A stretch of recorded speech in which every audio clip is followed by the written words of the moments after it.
اللهم صل على سيدنا محمد وعلى آله وصحبه أفضل صلوات الله وسلم.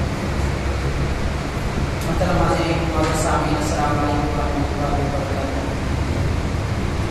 سورہ آل عمران آیت نمبر 185 سے 87 تک یہاں ذکر کیا جا رہا ہے. اس سے پہلے یہ دو آیتیں تلاوت کی گئی تھی، مختصر کی وضاحت کی گئی تھی. اس میں بیان کیا جا رہا ہے کہ اللہ تعالیٰ یہ فرما رہا ہے کہ لوگوں تمہارا مال اور تمہاری جانوں سے تم کو آزمایا جائے گا، اور جو لوگ پہلے جن کو کتابیں دی گئی تھی یعنی تورات، زبور، انجیل وغیرہ، ان سے تم طعنے کی باتیں بھی سنیں گے، اور مشرکین بھی تمہیں بہت ساری اذیتیں اور تکلیف دیں گے. اور اگر تم صبر کرو گے، اللہ تعالیٰ سے کرو گے، تو یقیناً یہ بہت بڑے پختہ ارادے کی بات ہے. حاضرین، اس آیت پاک میں صبر کی تلقین کی گئی ہے، اور یہ بتایا جا رہا ہے کہ پچھلی امتوں کے لوگ ایمان والوں کو جس طرح مشرکین اذیت دیتے تھے، صحابہ کرام جب ایمان لائے اس وقت بھی ان لوگوں نے یعنی یہودیوں نے، عیسائیوں نے اور مشرکین مکہ نے صحابہ کرام کو بے انتہا اذیتیں دی اور انہیں بہت تکلیف پہنچائی. تو اس آیت پاک میں ایمان والوں کو یہ بتایا جا رہا ہے کہ وہ دنیا اور دنیا کی محبت سے دور رہے اور لوگوں کے برتاؤ پر صبر کریں. صبر کا بدلہ ان کو بہت زیادہ ملے گا. اور ان لوگوں کے بارے میں کہا گیا جن کو کتابیں دی گئی تھی، انہوں نے آسمانی کتابوں میں جو تعلیمات دی گئی تھی، جو احکام دیے گئے تھے، اس کو چھپانے لگے اور اس کے بدلے میں دنیا کا بدلہ لینے لگے، جس کو اس طور پر بیان کیا گیا کہ فَنَبَذُوهُ وَرَاءَ ظُهُورِهِمْ وَاشْتَرَوْا بِهِ ثَمَنًا قَلِيلًا، کہ ان لوگوں نے احکامات الہیہ کو اپنے پیٹ پیچھے ڈال دیا اور اس کے بدلے میں تھوڑی سی پونجی کے بدلے میں ان لوگوں نے دنیا کو خرید لیا، اور بہت زیادہ برا ہے وہ عمل جو یہ خرید رہے. اس کے متعلق صاحب تفسیر روح البیان علیہ رحمۃ الرضوان نے ایک دو اہم احوال اور واقعات بیان فرمائے ہیں. حاضرین، فرماتے ہیں کہ حجاج بن یوسف جو ظالم بادشاہ گزرا ہے، اس نے حضرت حسن بصری رحمۃ اللہ علیہ کے پاس کسی کو بھیجا اور ایک سوال کیا. سوال یہ کیا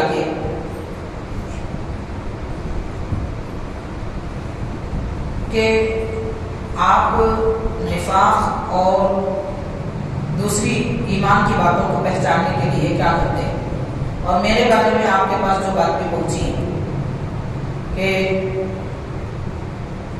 نفاق کے بارے میں یعنی منافقین کے بارے میں آپ یہ ارشاد فرماتے ہیں. تو آپ یہ فرماتے ہیں حضرت حسن بصری رحمۃ اللہ علیہ کہ منافقین دراصل وہ لوگ ہیں کہ وہ اللہ کے احکام کو چھپاتے ہیں اور جو باتیں کتابوں میں لکھی ہوئی نہیں ہیں وہ لوگوں کو بتاتے ہیں. یہ منافقین کا طریقہ کار ہے. اور اس کے بعد یہ بھی ارشاد فرمایا کہ طوبیٰ لعالم ناطق ولمستمع واعی، یعنی خوشخبری ہے اس آدمی کے لیے جو حق بات کہتا ہے، وہ عالم جو حق بات کہتا ہے اس کے لیے خوشخبری ہے، اور وہ آدمی جو سن کر یاد رکھتا ہے اس کے لیے بھی خوشخبری ہے. امام حسن بصری رحمۃ اللہ علیہ فرما رہے ہیں، یہ فرما رہے ہیں کہ یہ علم ایسا ہے کہ جس نے اس کو خرچ کیا تو بھی اس کے لیے فائدہ ہے، اور یاد رکھا تو بھی اس کے لیے فائدہ ہے. البتہ جہاں علم کی بات بتانی ہے اگر وہاں کوئی نہ بتائے، وہ عالم ہو، جاننے والا ہو، سمجھ بوجھ رکھنے والا ہو، اور جہاں بتانے کی ضرورت ہے وہاں علم کی بات نہ بتائے، علم چھپائے، تو اس کے بارے میں حدیث پاک میں بڑی سخت وعید آئی ہے. ارشاد فرمایا من کتم علما علی اہلہ الزم بلجام من نار، یعنی جو آدمی جانتے ہوئے بھی کوئی علم کی بات چھپائے اس کو قیامت کے دن دوزخ کی لگام ڈال دی جائے گی. جیسے گھوڑے، گدھے اور جانوروں کو کھینچنے کے لیے ان پر قابو پانے کے لیے منہ میں لگام ڈال دی جاتی ہے، ایسے ہی ان کے منہ میں یا تو چمڑے یا لوہے کی لگام ہوتی ہے، لیکن علم چھپانے والوں کے منہ میں دوزخ کے آگ کی لگام قیامت کے دن ڈال دی جاتی ہے. یہ حدیث پاک واضح طور پر یہ بتا رہی ہے کہ جب دنیا میں گمراہی پھیلے، دین اسلام کی حقانیت کو لوگ مٹانے کی کوشش کریں اور غلط باتیں لوگوں کو بتائیں، صحیح بات چھپاتے رہیں۔ ایسے موقع پر عالم کا کام یہ ہوتا ہے کہ وہ بر وقت برملا کہہ دے، اپنی بات چھپائے نہ رکھے، اور وہ مصلحت سے کام لے اور یہ کہے میں نہ کہوں تو بھی کیا فرق پڑے گا، یا پھر مجھے اپنا تحفظ کرنا چاہیے، میں کیوں بول کے لوگوں کی مخالفت کر لوں، لوگ مجھ سے ناراض ہو جائیں گے۔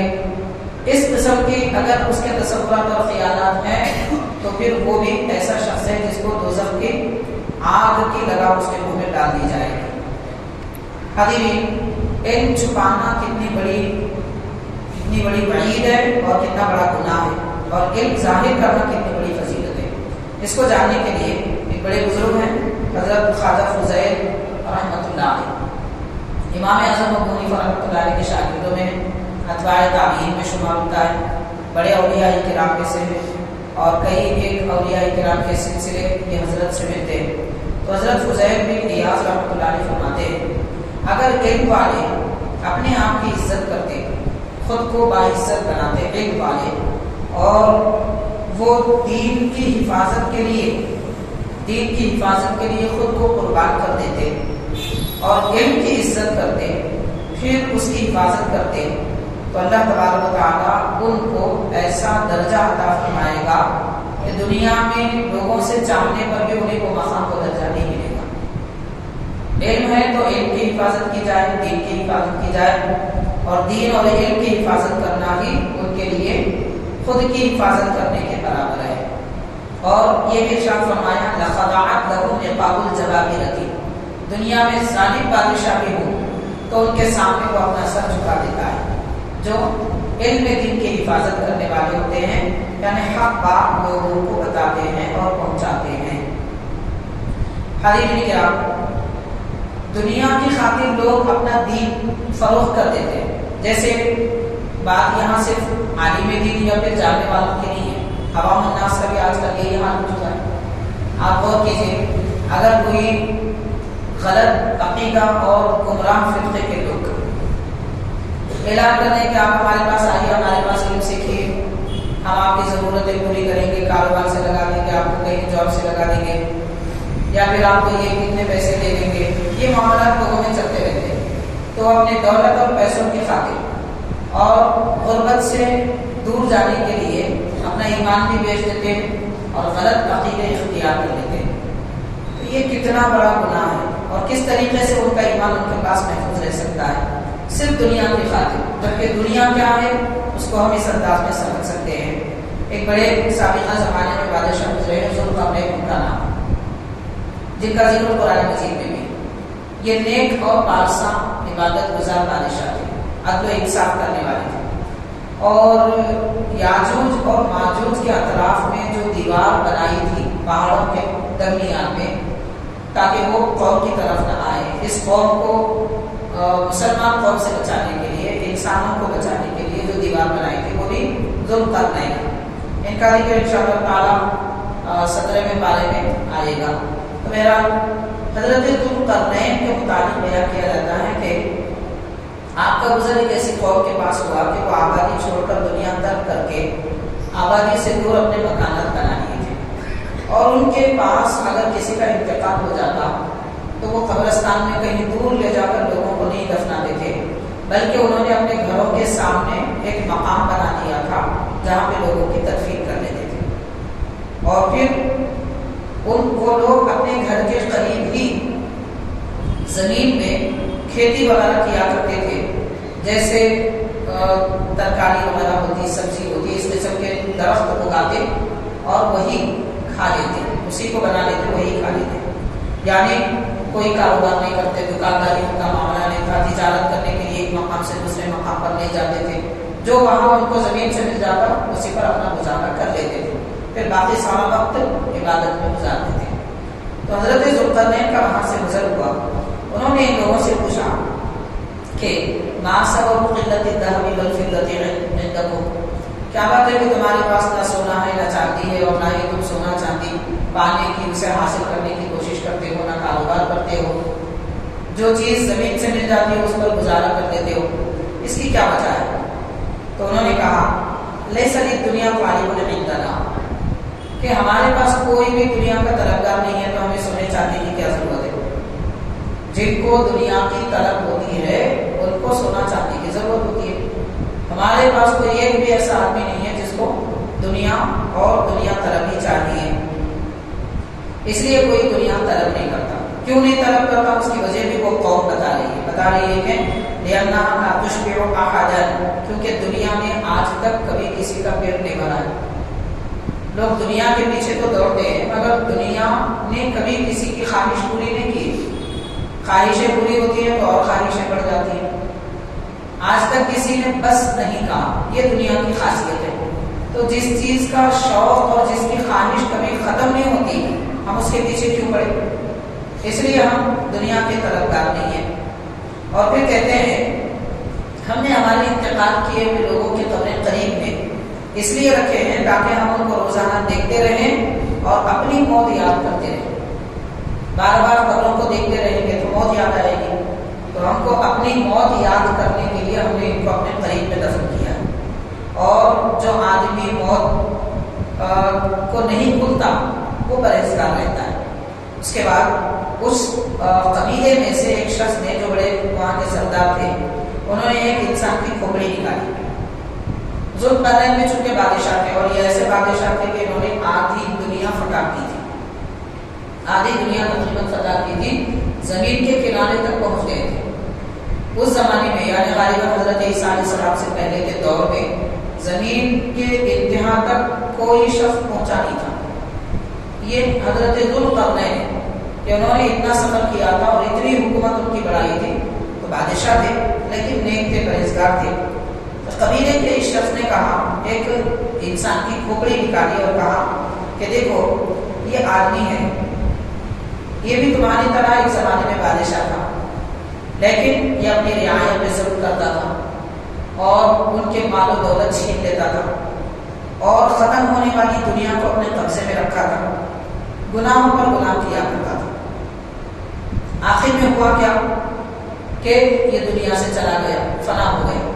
پھر اور ایک کھوپڑی نکال کر کہا کہ یہ بھی تمہاری طرح ایک بادشاہ تھا مگر یہ انصاف پسند تھا اور لوگوں کو ضرورتیں ان کی پوری کرتا تھا، ظلم و زیادتی نہیں کرتا تھا۔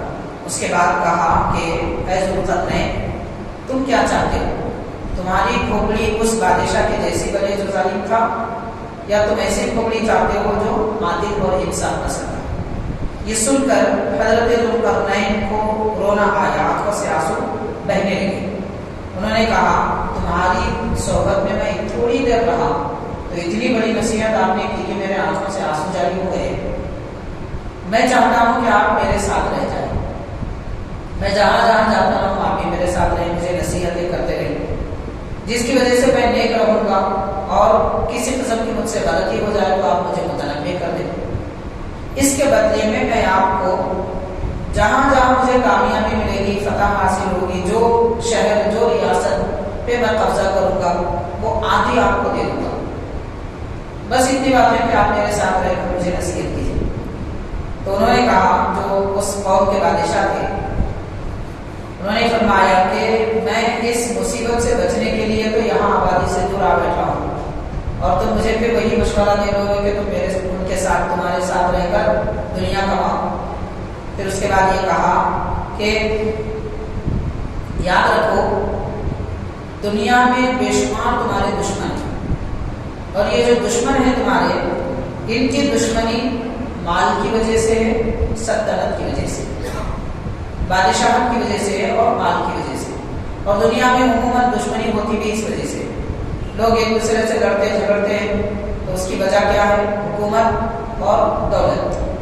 تو یہ دولت اور حکومت سب سے بڑا فتنہ ہے، اس لیے میں اس سے دور ہوں۔ پھر اس کے بعد کہتے ہیں کہ تمہارے دشمن زیادہ ہیں اور مجھے چاہنے والے میرے زیادہ ہیں، اور مجھ سے محبت کرنے والے مجھ سے محبت اس لیے کرتے ہیں کہ میں ان سے کچھ نہیں چاہتا۔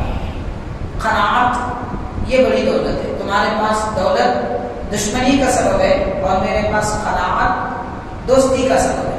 قناعت کا معنی ہوتا ہے کہ جو ملے اس پر اکتفا کر لے، مزید کی طرف نہ ہو، زیادتی نہ چاہے، جو ملے اللہ کا شکر ادا کرے اور اسی پر اکتفا کرے، اس کو قناعت کہتے ہیں۔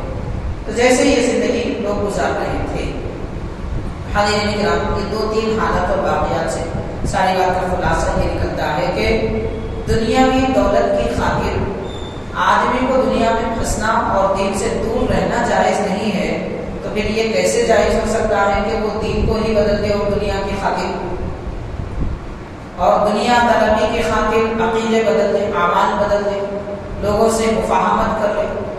اور آج ہم دیکھ رہے ہیں کہ اسی دنیا کی خاطر لوگ مسجدوں کی زمینیں تک بیچ دے رہے، جہاں آبادی نہیں ہے ایسے مقامات پر قبرستان کی زمینیں بیچ دے رہے، کیونکہ ان کو دنیا چاہیے۔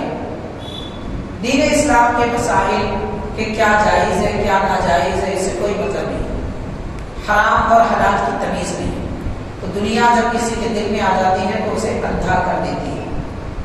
بہرحال حاضرین کرام، ان 2 آیات کے بعد میں اللہ تعالیٰ یہ ارشاد فرماتا ہے کہ بے شک زمین اور آسمان کے پیدا کرنے میں رات اور دن کے بدل میں عقل والوں کے لیے بہت ساری نشانیاں ہیں، یعنی رات کا آنا دن کا چلا جانا۔ یہ ہم اپنی زندگی میں دیکھ رہے ہیں کتنے سالوں سے دن آتا ہے، رات جاتی ہے، رات جاتی ہے، دن آتا ہے، مگر اللہ تعالیٰ یہ فرما رہا ہے کہ اس میں تو نشانیاں ہیں تمہارے لیے، اللہ کی قدرت کی نشانی ہے۔ اللہ تبارک و تعالیٰ کی اس میں اگر غور کریں گے تو اللہ کی محبت کی نشانی ہے۔ غور کریں گے کون وہ ذات پاک ہے کہ جس نے ابھی کچھ دیر پہلے، آدھا گھنٹہ پہلے چمکنے والے زمین کو اندھیرا بنا دیا، سارا ماحول اندھیرا ہو گیا۔ یہ کہاں سے ہو رہا ہے؟ ساری دنیا کے لوگ مل کر بھی کسی بھی ٹیکنالوجی اور طاقت سے کوشش کریں تو ایک اپنے گھر کو بھی رات کے اندھیرے کی طرح نہیں بنا سکتے۔ یہ کیفیت، اور اللہ تعالیٰ سارے جہاں میں اندھیرا لا دیتا ہے، سورج ڈوب جاتا ہے، چاند نکل آتا ہے، یہ اللہ تعالیٰ کی قدرت ہے۔ مگر یہ ساری نشانیاں ان لوگوں کے لیے ہے جو عقل والے ہیں۔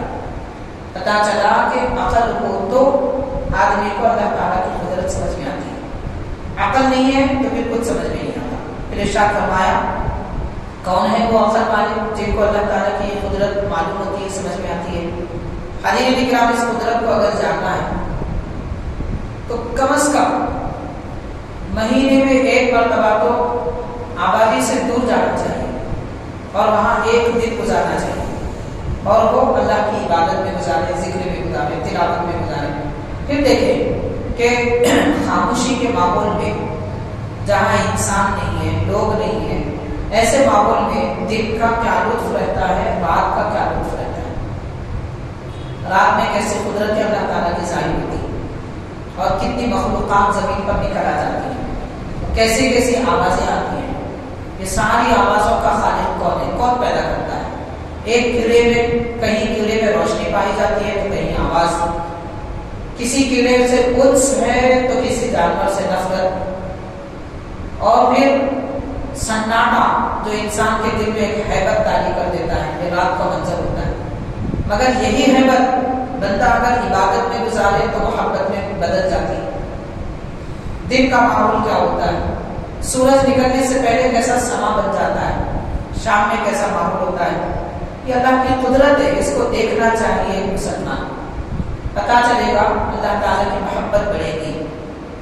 تو یہ سارے کام وہ لوگ کرتے ہیں جو عقل والے، الذین یذکرون اللہ قیاما وقعودا وعلی جنوبہم، عقل والے وہ لوگ ہیں جو اللہ تعالیٰ کا ذکر کرتے ہیں کھڑے کھڑے اور بیٹھے بیٹھے اور پہلو کے بل پر، یعنی زمین پر لیٹے لیٹے بھی اللہ تعالیٰ کا ذکر کرتے ہیں۔ حاضرین کرام، اللہ تبارک و تعالیٰ کا ذکر کھڑے کھڑے، بیٹھے بیٹھے، لیٹے لیٹے کرنے والے کون خدا کے بندے ہیں؟ اس کی بہت ساری تفصیلات ہیں، اس سے پہلے بھی ہم نے 12 کے مرتبہ عرض کیا ہے۔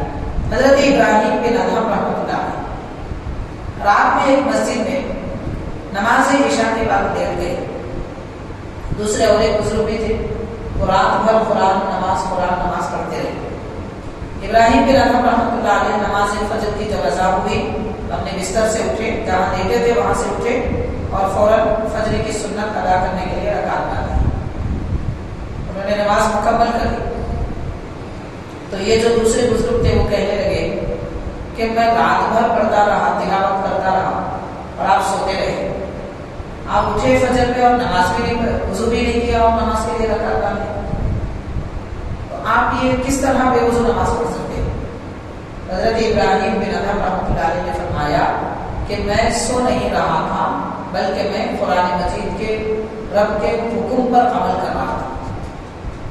تو وہ حکم کیا ہے؟ اللہ تعالیٰ عقل مندوں کے بارے میں فرماتا ہے کہ وہ لیٹے لیٹے بھی اللہ کا ذکر کرتے ہیں۔ تو پچھلے 1 سال پہلے فرما رہے ہیں کہ میں بیٹھے بیٹھے ذکر کرتا تھا، ساری رات بیٹھ کے ذکر کرتا تھا، اور اس سے 1 سال پہلے میں رات بھر کھڑے رہ کر عبادت کرتا تھا۔ اب میرا یہ سال رات میں لیٹ کر ذکر کرنے کا ہے، تو میں ذکر کے اس مرحلے سے گزر رہا ہوں، قرآن مجید کی اس آیت پہ عمل کر رہا ہوں، اور کئی سالوں سے میں اس پر عمل کر رہا ہوں کہ 1 سال کھڑے رہ کر عبادت کرتا ہوں، 1 سال بیٹھ کر، اور 1 سال لیٹ کر عبادت کرتا ہوں۔ تو جس پر نیند غالب آ جاتی ہے، جس کی آنکھ لگ جاتی ہے، اس کا وضو ٹوٹتا ہے۔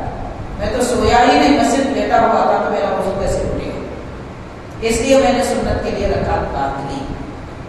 حاضرین کرام، کھڑے رہ کے عبادت کرنا ہمارے لیے مشکل ہے۔ 1 سال تک وہ بھی رات بھر، مشکل کیا ناممکن کے برابر ہے۔ ایک مقدس رات سال بھر میں آتی ہے، معراج اور برات، شب قدر، وہ رات میں ہم پورے طور پر کھڑے نہیں رہتے، بے چین ہو جاتے ہیں، بیٹھ جاتے ہیں، ٹیکا لیتے ہیں، کرسی پر آ جاتے ہیں، کچھ دیر لیٹ جاتے ہیں، بہرحال آرام کے سارے راستے اختیار کر لیتے ہیں۔ ایک رات ایسی گزرتی ہے، اور یہ کیسے اللہ کے بندے تھے، زندگی میں ہر سال 1 سال کھڑے کھڑے رہ کر عبادت کرتے تھے۔ کھڑے رہ کر عبادت کرنا پھر بھی ان کے لیے مشکل نہیں تھا، بیٹھے بیٹھے عبادت کرنا مشکل ضرور تھا مگر ناممکن نہیں تھا، لیٹ کر عبادت کرنا مگر بے انتہا مشکل۔ اس لیے کہ آدمی جب بیٹھ جاتا ہے تو اس کے تھکنے کی وجہ سے اچانک نیند آ جاتی ہے، تو نیند پر کنٹرول کرنا، نیند پر قبضہ رکھنا اور نیند کو اپنے قابو میں رکھنا یہ مشکل کام ہے۔ نیند قابو میں رکھ کر اللہ کا ذکر کرتے تھے، یہ ایسے خدا کے بندے ہیں، اور ایسے لوگوں کو عقل مند کہتے ہیں۔ آج ہم عقل مند کس کو کہتے ہیں؟ سارے لوگ کہیں گے، اور ماں باپ بھی ہیں اپنے بچوں کو مشورہ دیتے ہیں، دیکھو کتنا بڑا عقل مند ہے ان کا بچہ، وہ فلاں جگہ جاب کر رہا ہے، یہ کمپنی میں جا رہا ہے، وہ فلاں کینیڈا میں ہے، وہ آسٹریلیا میں ہے، اور اس کی ماہانہ تنخواہ یہ ہے، وہ یہ کماتا ہے، اپنے باپ کے لیے یہ بھیجا، گھر بنا لیا 5 سال میں، فلاں فلاں یہ نصیحتیں دیتے ہیں، دیکھے کہتے ہیں دیکھو بچہ کتنا عقل مند ہے۔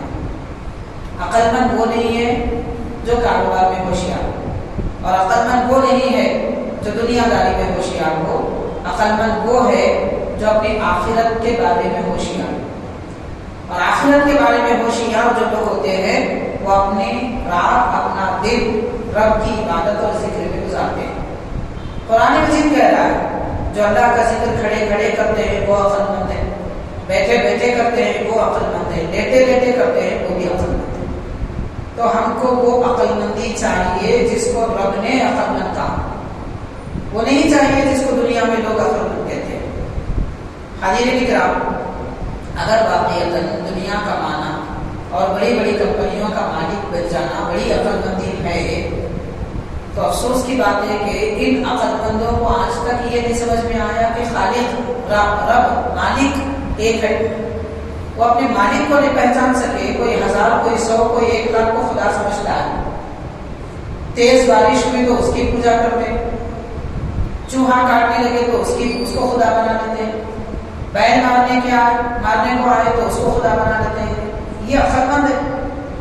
تو دنیا کی دولت کمانا ہی عقل مند ہوتا، عقل مندی ہوتی تو دنیا میں بت پرستوں سے بڑھ کر کوئی اور عقل مند نہیں ہوتا۔ جبکہ عقل مندی وہ ہے کہ بندہ اپنے آقا، اپنے مولا کو پہچانے، رب کی معرفت حاصل کرے، خالق کائنات کو جانے جس نے ہم کو پیدا کیا، اس پروردگار کی نعمتوں کو پہچانے، یہ عقل مندی ہے۔ اور اس عقل مندی میں اس کا شکر ادا کرے، اس کی عبادت کرے، یہ عقل مندی ہے۔ تو اہل اسلام کو اس قسم کی عقل مندی کی ضرورت ہے، اور یہ عقل مندی کسی کو مل جاتی ہے باقی ساری دنیا اور آخرت اسے مل جائے گی۔ دین کا جو آدمی ہوتا ہے وہ دنیا سے ناکارہ نہیں ہوتا، بلکہ دنیا کو اس کی ضرورت ہوتی ہے جو دین کا ہوتا ہے۔ اس لیے ہم مسلمانوں کو پہلے دین کا بننے کی ضرورت ہے۔ اللہ تبارک و تعالیٰ یہ فرماتا ہے وَيَتَفَكَّرُونَ فِي خَلْقِ السَّمَاوَاتِ وَالْأَرْضِ، اور یہ لوگ زمین اور آسمان کی مخلوق میں غور و فکر کرتے ہیں۔ تو غور و فکر کرنا بڑی دولت ہے. حضور نبی کریم صلی اللہ علیہ وسلم نے ارشاد فرمایا تفکر ساعت خیر من عبادت 60 سنة. ایک لمحے کے لیے غور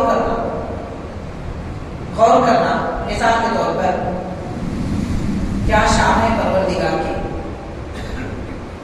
کہ بال کالے تھے، جب عمر بڑھنے لگتی ہے تو سفید ہو جاتے ہیں. کالے بال اگانے والا بھی وہی رب ہے، سفید بال اگانے والا بھی وہی رب ہے. آخر یہ کالے بال سفید ہوئے کیسے؟ سفید بال کو کالے بنانے کے لیے ہم ڈائی کرتے ہیں، خداب لگاتے ہیں اور مختلف قسم کے کلر لگاتے ہیں. لیکن یہ کالے بالوں کو سفید کرنے کے لیے ہم نے کچھ نہیں کیا. کس نے اس کو سفید کیا؟ وہی پاک پروردگار ہے جس نے کالے بالوں کو سفید کیا. تو اس کی قدرت پہ قربان جانا چاہیے. حریر کرام اور بال جو اگتے ہیں مرد کے لیے چہرے پر داڑھی ہے اور مونچھ ہے، خواتین کے لیے کوئی بال نہیں ہوتے چہرے پر.